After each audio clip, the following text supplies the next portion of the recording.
Bangla television ও ধারাবাহিকের জগতে অতি পরিচিত মুখ অভিনেত্রী অনুশ্রী দাস।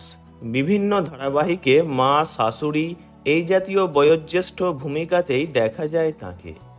কিছুদিন আগে অভিনেত্রী নিজেই সোশ্যাল মিডিয়ায় বেশ কিছু ছবি পোস্ট করেন। সেখানে একটি ছবিতে দেখা যায় এক ব্যক্তির কাঁধে মাথা রেখে দাঁড়িয়ে আছেন অনুশ্রী দাস, মুখ লজ্জায় নামানো।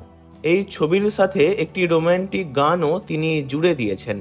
তাঁদের দুজনের আরও বেশ কিছু ছবি প্রকাশ্যে এনেছেন তিনি।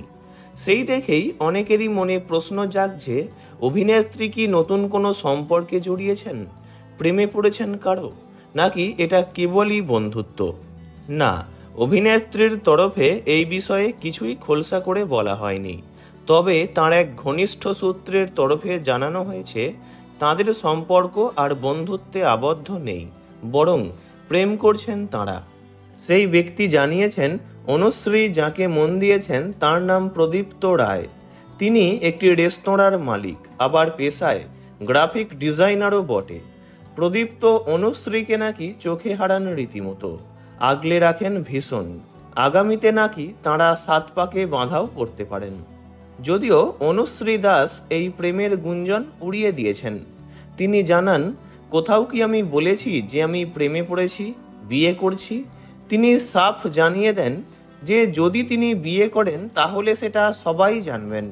তাঁর নিকট মানুষ যারা তাঁদের সবাইকে বলবেন। বিয়ে নিয়ে লুকোচুরির মতো কিছু নেই বলেই মত তাঁর। তিনি জানিয়েছেন তাঁর এবং প্রদীপ্তর বয়সের ফারাক 3 বছর। তিনি তাকে প্রো বলে ডাকেন। প্রদীপ্তর বয়স যখন 24 বছর, তখন থেকেই তাঁদের বন্ধুত্ব। তাঁরা কেবলই বন্ধু বলেই জানান অনুশ্রী দাস। অভিনেত্রী এদিন এও জানান যে দাঁড়িয়ে তাঁরা ছবিটি তুলেছেন, সেখানে কাদা ছিল, তিনি পড়ে যাচ্ছিলেন, তাই প্রদীপ্তর কাঁধে মাথা রাখেন। তাঁর প্রশ্ন, পুরুষের সংজ্ঞা কি সবসময় প্রেমিকই হয়? কাঁধে মাথা রাখলেই কি বিয়ে করছি? এই বিষয়ে জানিয়ে রাখা ভালো, অনুশ্রী দাসের আগে ভরত কলের সঙ্গে বিয়ে হয়েছিল, কিন্তু সেই দাম্পত্য টেকেনি। 2003 সালে তাঁরা তাঁদের সম্পর্কে ইতি টানেন।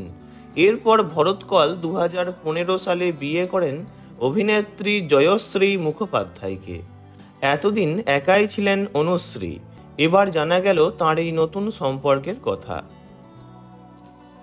ভিডিওটি ভালো লাগলে লাইক করবেন, অন্য কারো বিষয়ে জানতে কমেন্ট করবেন, আর এমনই সব ভিডিও পেতে চ্যানেলটি অবশ্যই সাবস্ক্রাইব করবেন। ধন্যবাদ।